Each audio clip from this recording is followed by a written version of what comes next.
Hi guys, we are going to be talking about avoidance today. We're gonna do this pretty fast because, I'm at work. So, what is avoidance? Avoidance is when we go out of our way to dodge thoughts, feelings, situations, or conversations that make us uncomfortable. We all know people like that. They say things like, I don't like confrontation, or I'm just not gonna deal with it.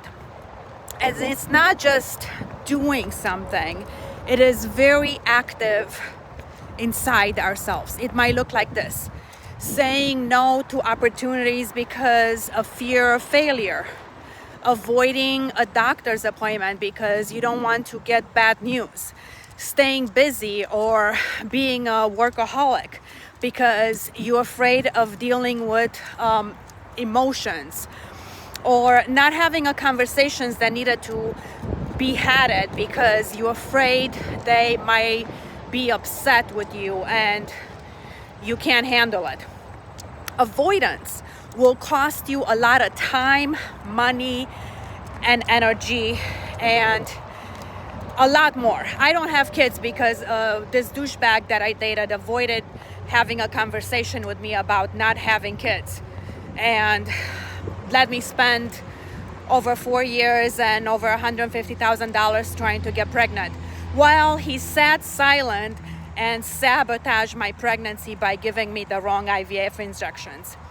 Instead of having a conversation with me about, hey, I don't want to have kids.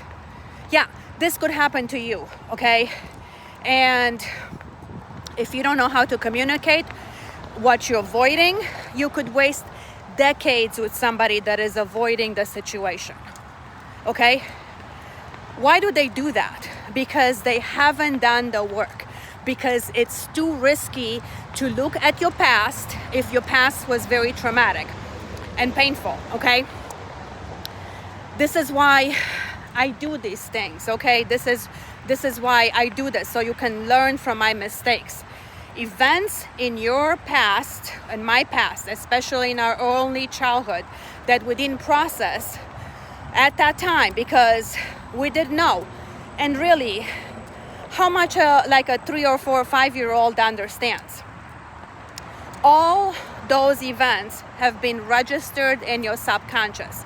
I told you in the other video, the manifesting video, that every second we have, about 6 to 10 million bits of information are coming to us from our sensory organs.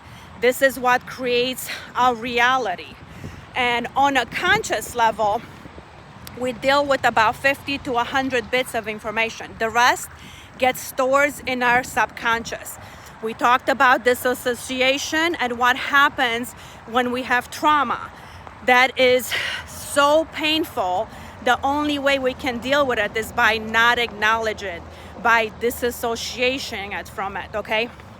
If you have no friends that you can talk to, no one that can help you go through this, you're gonna get really sick, okay? Because emotions that can be processed plug up your system and create mental illness.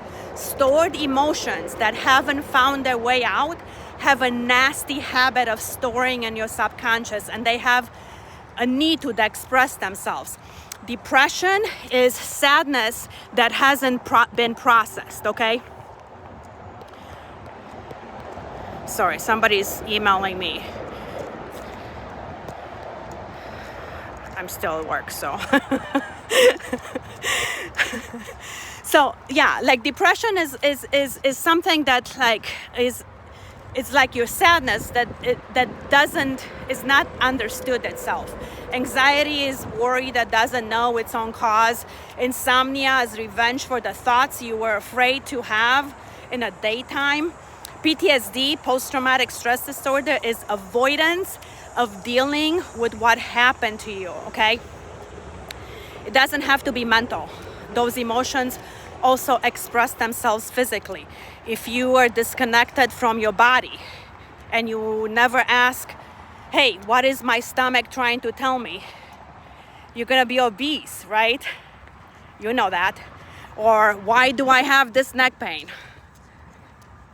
Yeah, in our last video, we talked about this whole hardware we have of a brain that was built over millions of years ago, and now we live in this world that is much different from our sense from the past. We have a 400% increase in mental illness, 400%, just in one generation. Why? Because we live a sedentary life and we distract ourselves with this internet, with food, with drugs. We avoid being present. We want to be happy and fulfilled, but that requires us to do some introspection every day. And we gotta ask ourselves, hey, what's really happening inside?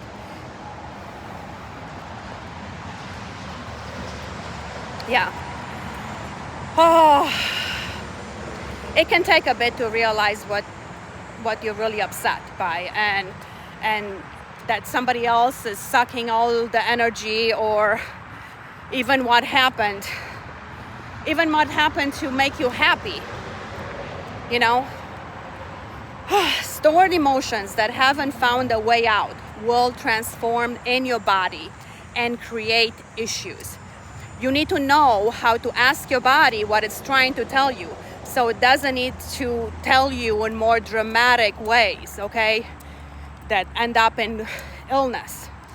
Like, if my neck can speak, what would it tell me? If my loneliness could have a voice, what would it say? We need to process pain that hasn't been understood. We can't avoid it anymore. The pain is so deep, we bury it so deep, we don't even know it's there. It's not just about illness. It's more about wasting time, right? The most valuable commodity that you have is time. Time is precious, and you don't want to waste it at all, because it runs fast, trust me. I wish somebody would have told me very early on that in my 30s, it starts to speed up, and by the time you're 50, you're running at double speed.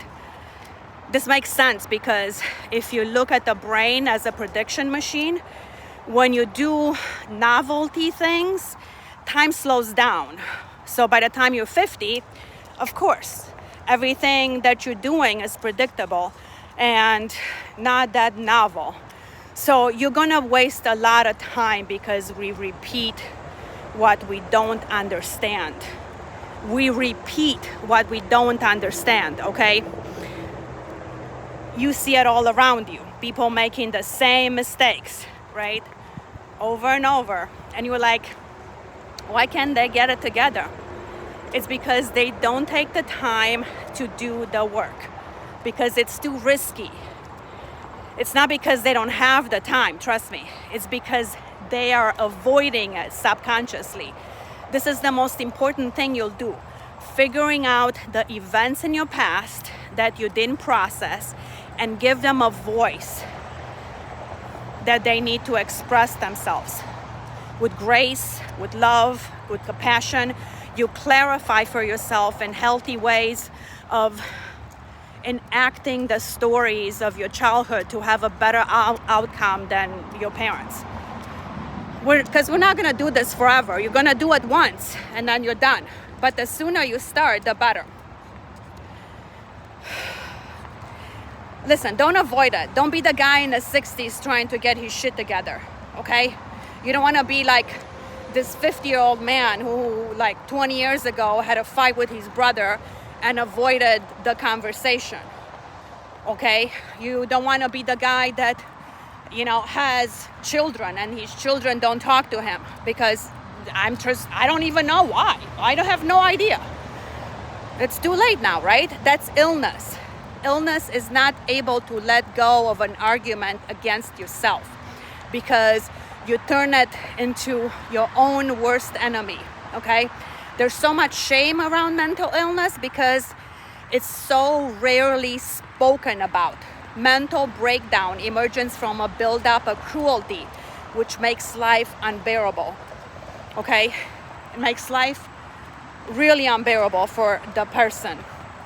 and it's just projecting outwards, okay? It's like hurt people. You know, it's an unbearable inner negativity who hasn't found a way of being handled.